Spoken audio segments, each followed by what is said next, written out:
இந்த காலகட்டத்தில் நம்ம எல்லாருமே 8லேருந்து 10 மணி நேரம் உட்கார்ந்தே வேலை பார்க்குறோம். அதுக்குனால என்னென்ன பிரச்சனைகள் வருதுன்னு நமக்கே தெரியும். இந்த பிரச்சனைக்கெல்லாம் அந்த காலத்திலேயே சித்தர்கள் ஒரு வழிமுறையை சொல்லி கொடுத்துட்டு போயிட்டாங்க. அது என்னன்னு பார்க்குறீங்களா? அதுதான் கப்பிங் தெரப்பி. அதாவது நம்ம கிராமங்களில் மூச்சு பிடிச்சிருக்கு அப்படின்னா ஒரு நெருப்பை காமிச்சு ஒரு சொம்பை கவுத்து வைப்பாங்க.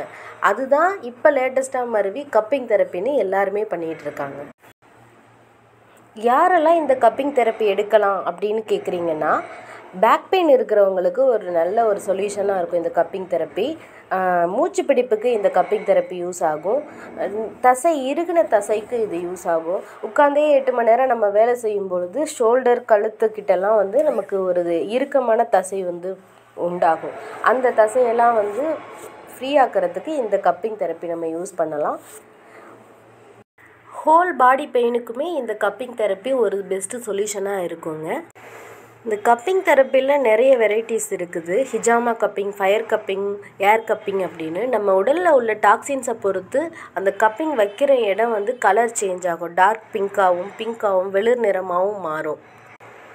நல்ல பிளட் சர்க்குலேஷனை இம்ப்ரூவ் பண்ணி கொடுக்கும். இந்த கப்பிங் தெரப்பி எடுக்கணும் அப்படின்னா நீங்கள் மாருதி வர்மா சென்டரை கான்டாக்ட் பண்ணுங்கள். தேங்க்யூ.